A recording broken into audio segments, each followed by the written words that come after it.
अस्सलाम वालेकुम जी। मज़ेदार बातें करते करते ऐसे टॉपिक्स भी लेके आते हैं जिनमें बहुत सी सीख होती है, बहुत सी इन्फॉर्मेशन होती है और एज अ पेरेंट्स आपको इस इन्फॉर्मेशन की बहुत ज़रूरत होती है। तो आज हम बात करना चाह रहे हैं चाइल्ड अब्यूज़ पे। चाइल्ड अब्यूज़ क्या है? सम टाइम पेरेंट्स अपने बच्चों से इतने स्ट्रिक्ट हो जाते हैं कि जो एक थिन लाइन होती है बिटवीन कि आप उनको डिसिप्लिन कर रहे हैं या आप अब्यूज़ की तरफ जा रहे हैं। सम टाइम पेरेंट्स सख्त हो जाते हैं, उनको लगता है कि बस जो मैं कह रहा हूँ वही ठीक है। ये करते करते कब आप अब्यूज़ की तरफ चले जाते हैं। तो इसी तरह का एक केस आप लोगों के सामने आया और केस था सारा शरीफ केस। और सारा शरीफ केस ऐसा केस था कि जिसको सुन के, जिसको देख के बहुत से लोगों के रोंगटे खड़े हो गए। आज मेरे साथ हैं रुमाना। अस्सलाम वालेकुम रुमाना, वालेकुम सलाम, थैंक यू कैसी हैं सो आप? ठीक हैं मैं ठीक हूँ, thank you so much for inviting me here. जी? रुमाना प्रैक्टिसिंग सोलिसिटर हैं और she own company which call legal pathway, और फैमिली लॉ भी करती हैं और इसके अलावा डोमेस्टिक वायलेंस को भी कवर करती हैं। तो मुझे लगा कि रुमाना से बेहतर कोई और हो नहीं सकता जो इस बारे में, इस केस के बारे में हमें इंफॉर्मेशन दे सके और हम इनसे पूरी डिटेल जान सकें। तो रुमाना, सबसे पहले तो जब ये केस हम लोगों के सामने आया तो आप देखें कि हम सब टीवी से बंद गए, हम सब रेडियो से बंद गए, हम सब कहते हैं ना न्यूज़पेपर, जहाँ जहाँ से इंफॉर्मेशन मिल सकती थी हमारे कान होते थे कि अब क्या हुआ, अब क्या हुआ, अब कैसे हुआ, क्यों हुआ। तो सबसे पहले तो सारा शरीफ जो कि एक 10 साल की बच्ची थी, जिसकी डेथ एक ऐसे हालात में हुई कि सबको लगा कि कोई पेरेंट्स, कोई माँ बाप ऐसा अपने बच्चों के साथ कर सकते हैं। तो आप थोड़ी सी रोशनी डालेंगी कि ये चीज़ कैसे शुरू हुई और आपको जब पता लगा तो आपके माइंड में सबसे पहले क्या आया? Definitely, thank you so much. इसमें ये बहुत ही obviously it's a very important case. या हिस्ट्री में ये एक ऐसा केस रिकग्नाइज हुआ है कि child abuse is real and it happens and it या अकर्स। एंड ऐसी चीज़ें जो है हम ओवरलुक कर लेते हैं, बिल्कुल। स्पेशली जब when it comes to child, कि हम सोचते हैं कि no, you know, it's parents, why would any parent do that. जी, ये हम क्वेश्चन सबसे पहले आता है। ये सोचते हैं कि कोई पेरेंट्स अपने बच्चों के साथ बुरा नहीं कर सकते। पेरेंट्स से ज़्यादा बच्चों के बारे में अच्छा कोई सोच नहीं सोच नहीं सकता। सकता, हमारी एग्जैक्टली। सोच ये होती है और हम चाइल्ड अब्यूज़ को सिर्फ शायद ये कह के सोचते हैं कि चाइल्ड अब्यूज़ मीन कि उसको सेक्सुअली ही अब्यूज़ किया जाए या फिजिकली कोई या आपको कुछ उस पे चोट नजर आए या कुछ हो तो जी, वो अब्यूज है, जी, but it's that's not the case. Sara Sharif के केस में ये था कि उस लॉन्ग टर्म, मतलब कंटिन्यूस ओवर उसके द ऊपर, years. Yes, over the year. So I think around 2023 वो रहने लगी थी जब अपने फादर के पास जब वापस चली गई। तो उससे पहले भी उसने काफ़ी सफ़र किया बिकॉज पेरेंट्स की सेपरेशन हो गई थी जी। अर्लियर। एंड वो अपनी मदर के साथ थी, विच अनफॉर्चुनेटली कि वो लुक आफ्टर नहीं कर सकी उसकी मदर। हुँ, तो ये हुआ कि she went through the fostering. यहाँ पे ये होता है सिस्टम है कि फॉस्टरिंग में आप जाते हैं, जी। Foster parents will look after you. लेकिन जो इसका जो अपना बायोलॉजिकल फादर था, उसने भी डिसाइड किया कि वापस इसकी कस्टडी लेंगे। हुँ, तो ऑब्वियसली उस टाइम आप नहीं सोचते ना, इवन यहाँ पे जो कोर्ट से या सिस्टम है उन्होंने भी यही सोचा he is a father, hmm, he is the best person that could look after her. अगर मदर केपेबल नहीं है हुँ, तो नॉर्मली नेक्स्ट ऑप्शन होता है कि father will be looking after her. बिल्कुल। बट ऑब्वियसली उनकी जजमेंट इनकरेक्ट थी। जी, क्योंकि आप मतलब देखें, एक थर्ड पर्सन भी अगर मैं सोचूँ, तो मैं ये सोचूँगी कि एक जो फ़ादर है उसने दूसरी शादी की हुई है और उसके अपने उससे भी 4 या 5 बच्चे हैं, तो माँ उन 4-5 बच्चों को देखेगी या इसको भी देखेगी? या सम टाइम लोग ये सोचते हैं जहाँ पे अनदर 4 बच्चे या 5 बच्चे पल रहे हैं, वहाँ पे ये एक और भी पल जाएगी, कोई फ़र्क नहीं पड़ेगा। फ़र्क नहीं पड़ेगा। इसमें यहाँ पे ये आ जाता है कि जब फॉस्टरिंग या कुछ भी डिसाइड कर रहे होते हैं, हुँ, वो चाइल्ड का वेलफेयर देखते हैं। जी, अब जैसे फॉर अ 10 ईयर ओल्ड, अगर वो उसकी वेल बीइंग और वेलफेयर का सोचे उस टाइम, वो यही सोच रहे होंगे कि हुँ, because she has step brothers and sisters, she has a step mother, उसको एक फैमिली मिल जाएगी ताकि वो अपनी हुँ, फादर के साथ होगी। सो आई थिंक इसी पॉइंट पे मेन उसको अलाउ किया था कि बिल्कुल, फादर लुक आफ्टर करे। हुँ, otherwise for until she is 18 16 she will be under foster care. या फॉस्टर केयर में ऑब्वियसली प्रोटेक्शन तो है, आपको सेफ्टी भी है, लेकिन वो एक वेल बीइंग जो होती है चाइल्ड की, वो हुँ, ओवरलुक हो जाती है। सो अगर फैमिली अवेलेबल है तो उन्होंने बेटर ऑप्शन यही सोचा। जी, बट अनफॉर्चुनेटली अब केस में जैसे सामने आया था कि जो जो उन्होंने किया था, एंड sad thing was कि जब उसको finally जब उसको मारा है तो then they escaped, ji. which is अच्छा, so उससे पहले सोचने में ये आता है कि देखिए जैसे अगर आपने एक बाप के हवाले कर दिया, क्योंकि बाकी मुल्कों में आप देखें जो बाहर के मुल्क हैं यहाँ पे तो बहुत एक एहतियात की जाती है कि अगर दिया भी है तो सोशल सर्विस वाले चेक रखते हैं, जैसे फॉस्टरिंग पे चेक रखा जाता है। जी तो हो सकता है उस पे भी थोड़ा बहुत चेक तो रखा ही होगा ना कि हाँ are you okay, how you doing in your you know dad house, या आपको।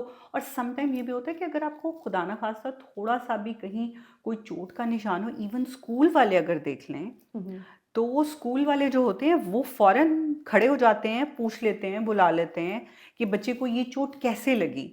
तो फिर बंदा क्या सोचता है कि यार इतनी सारी चीज़ें ओवरलुक कैसे हो गई। कैसे हो गई यस 100% इसमें प्रोटेक्शन या ओवरलुक जो कर रहे थे वो सही से इन्वेस्टिगेशन नहीं की या उनको उन्होंने क्लूज तो उनको मिल रही थी लेकिन they didn't put everything together. अब जब एविडेंस लेटर ऑन आया था इसमें ये भी था कि बच्ची ने खुद लेटर लिखा हुआ था। आई थिंक इसमें लेटर था कि अपने फादर को लिखा है I love you, I miss you. तो उसमें ओवरऑल आप बाहर से देखें तो उसने यही शो किया था that she is happy she is happy. But which sometime is I think बच्चों के साथ जब कुछ इस तरह की चीज़ें हो रही होती है ना, तो एक पॉइंट आता है जिस पे उनको ये लगने लग जाता है कि this is normal, yes this is they don't know this is normal, and this is part of the life, and this is part of my upbringing। Yes क्योंकि कच्चा ज़हन होता है ना, आप उसमें जो डालेंगे उसको थोड़ी देर के लिए लगेगा कि शायद ये ठीक नहीं है, लेकिन उसको आहिस्ता आहिस्ता आहिस्ता आहिस्ता वो चीज़ें वो अडॉप्ट करना शुरू कर देते हैं। उनको लगता है कि ठीक है यही होता है और सबके साथ शायद यही होता है। यस डेफिनेटली अगर आप कंपेयर करें टू एडल्ट्स, हम्म। अगर कोई एडल्ट सफ़र कर रहा है देन ऑब्वियसली हम खुद अपने आप को we can stand up for या आवरसेल्फ, हम रिपोर्ट कर सकते हैं, हम रिस्पॉन्स कर सकते हैं। But with a young child like that either she was scared, either she felt कि I've lost my mother, like contact with my mother, I've gone to fostering now here, so where will I go next? शायद इसको ये भी डर होगा ना कि this is my family, this is my home, I have to stay here. So it's just how it's very difficult कि कोई child बाहर निकल के अपनी feelings share करे। और एक 10 साल And का बच्चा, मतलब आप सोचें कि एक 10 साल की बच्ची सिर्फ जिनको खेलने का और स्कूल में थोड़ा काम करने का या फ्रेंड्स बनाने का स्ट्रेस होता है, इससे ज़्यादा कुछ नहीं कुछ नहीं होता। होता है सच लेकिन उसके माइंड में कितना कुछ चल रहा था कि at that मैं time। बताऊंगी तो ये होगा या यही है, या मैंने पहले माँ को खोया अब मैं बाप को भी खो दूंगी।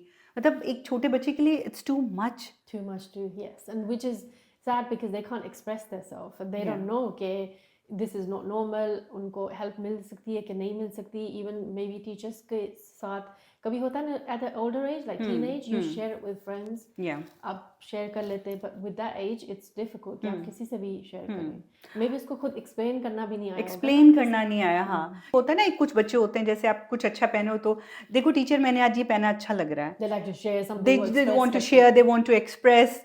कुछ बच्चे ऐसे होते हैं, कुछ बच्चे होते हैं जो बिल्कुल ही अपने काकून में चले जाते हैं, they don't want to share, they don't want to tell anything. तो हम सोचते हैं कि शायद उसके केस में ऐसा ही हुआ। डेफिनेटली ऐसा ही हुआ बिकॉज शुरू से ही उसको मतलब she is faced separation with her parents. अब उनकी सेपरेशन में रिलेशनशिप उनकी पेरेंट्स की कैसी थी कैसी नहीं थी वी डोंट नो, लेकिन मे बी उसका अफेक्ट हुआ होगा बच्चे को। बिल्कुल। डेफिनेटली होता है एज अ ब्रोकन फैमिली के अंदर आप रहें तो it affects the child which is something a lot of people don't understand. So इसमें ये है कि she just failed to express something and because there was no hints or anything, no one picked it up or take it to extreme to investigate.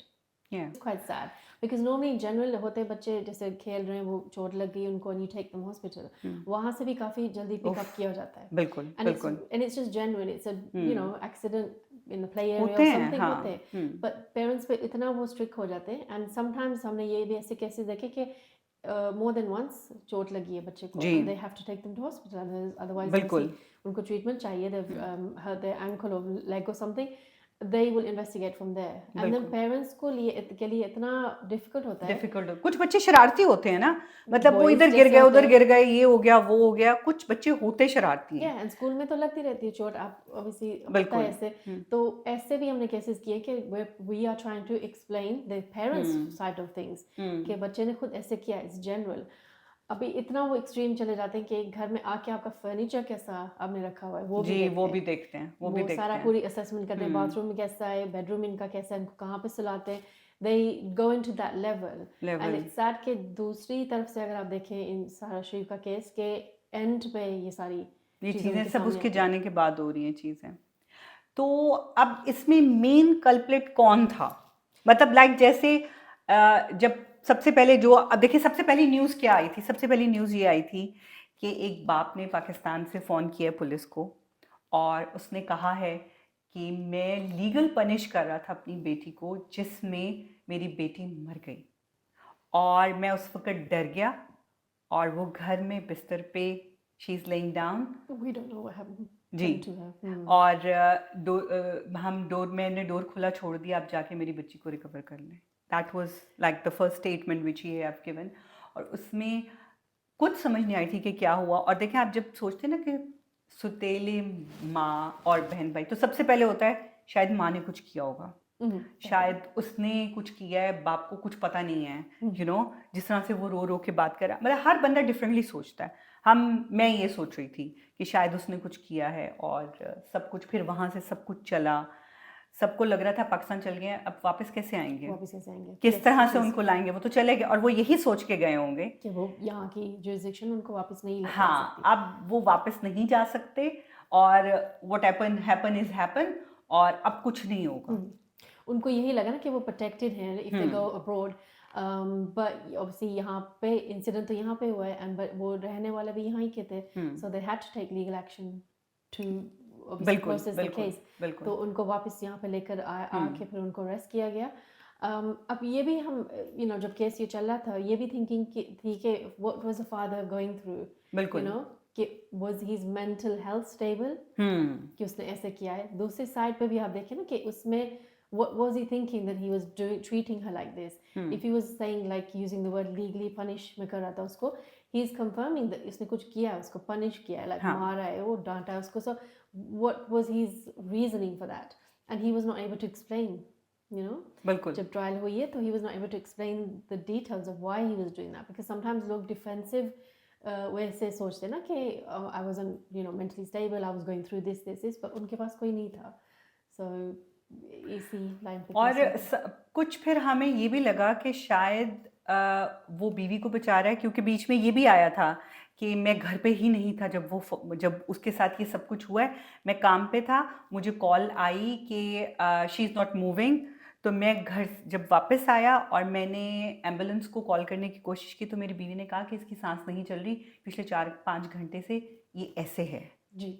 ये जब trial चली थी तब उसने ये स्टेटमेंट दी थी, लेकिन जी। प्रायर टू दैट जब इनिशियल अरेस्ट इनिशियल तो यही था कि हाँ खुद ही उसने किया है, तो उस मुझे टाइम लगता है उसने उस वक्त वो ये सोच रहा होगा कि हम कंट्री में नहीं है, हम कंट्री में नहीं है, या दूसरा अगर मैं पकड़ा भी जाता हूँ तो मैं ब्लेम ले लेता हूँ, मेरे जो बाकी 5 बच्चे हैं माँ उनको लुक आफ्टर कर लेगी। मे बी उसने यही सोचा होगा। मतलब आप माइंड में ये चीज़ें भी आती हैं ना। लेकिन फिर जब वहाँ गए और जब क्रॉस एग्जामिनेशन और सारी चीज़ें खुली तो दोनों एक दूसरे पर इल्ज़ाम लगा रहे थे, दोनों पेरेंट्स, दोनों की स्टोरी क्लियर नहीं थी। Obviously, दोनों की ये क्लियर होता नहीं ना थी। कि अगर एक पेरेंट ने किया तो सब कुछ एविडेंस सब कुछ उनके अगेंस्ट जाता, पर हे दोनों इसमें थे, दोनों सब थे में नहीं थे। एंड क्योंकि द अंकल एज वेल, इस केस में जो अंकल था उसका, अच्छा वो भी अच्छा उसमें वो involved अंकल था। कौन था? उस लड़के का आदमी का भाई था कि उसका आदमी का भाई था, आदमी का भाई था? तो उसकी भी इन्वॉल्वमेंट थी, मतलब he was part of what happened, he new. He new. ये होता ना कि किसी और फैमिली मेंबर को पता हो एंड वो कुछ भी नहीं करे, कुछ भी ना करे। so he could have helped her, he could have reported her, he could have spoken to the parents कि stop them, कि आप ये क्या करें, why are you treating her like that, but there was no sort of support. So इनके cross examining जब हुई थी, uncle was also questioned as to what जाहिर है वो तो saw. पूछेंगे ना कि तुम इस घर में रहते हो, तुमने रोका क्यों नहीं, तुमने रिपोर्ट क्यों नहीं किया।